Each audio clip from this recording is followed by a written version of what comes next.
Breaking news, guys. So, Afghan Taliban is celebrating their fifth anniversary of its return to power. Hey, this one is more serious than you can imagine. I'm telling you honestly. Because one thing here is this most countries don't want these people to come back in power. But guess what? They are back to power. So, today being 15th of August 2026, Taliban leaders and supporters gathered in Kabul to mark 5 years since the return to power.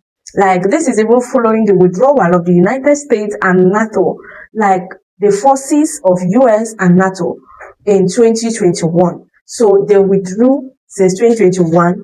So right now, it's making it 5 years. The Afghan Taliban are coming back again to be in power. The public celebrations, military displays, and Taliban flags were seen across the capital.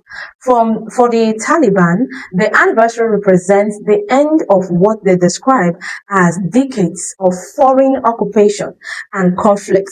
That is to say, they are saying that United States and NATO have been occupying their positions. So, no more foreign occupation or conflict.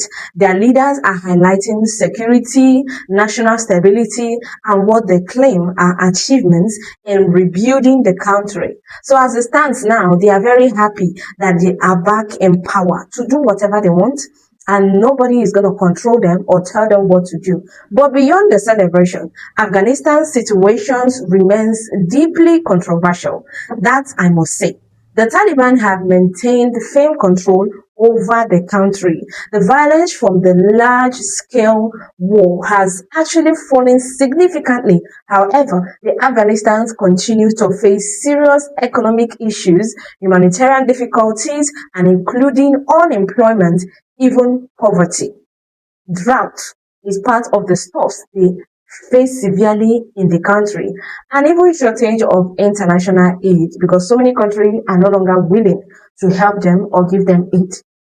For those of you that want to travel to Germany, Italy, Australia, Israel, Poland, the visa is available, be it work visa or tourist visa. So just message me directly, I'll put you through on that. So all these things I mentioned are one of the things, or let me say most of the things that Afghanistan is facing seriously, and they are not even getting international aid. And that's a problem, because when you're in trouble, you can't even get aid or help from other people. Is a big problem, because it's just like the problem you're facing is about to swallow you. That's just how Afghanistan is at the moment. One of the biggest issues is the treatment of women and girls in Afghanistan. You see that part where they say it is their religion? There is no need putting my mouth in that part.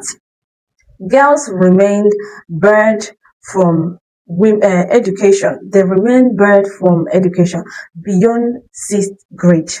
While women faces severe restrictions on employment, they face restrictions on employment. You get? So they don't really have that access to get employed.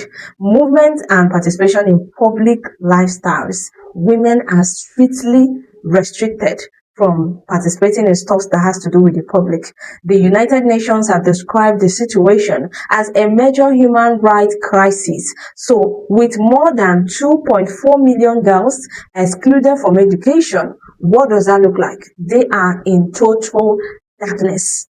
Because tell me what your world looks like without education, without being exposed to the world, to socialization. You are not allowed to socialize. Hey, that's slavery, I must call it. Of course, that's what it looks like. I'm so sorry for the Muslims watching this, but that's what it looks like. It looks like slavery. You're just being focused on one particular tradition, pattern, way of life. You can't even turn left or turn right. A problem, a red flag. And girls remains in this condition.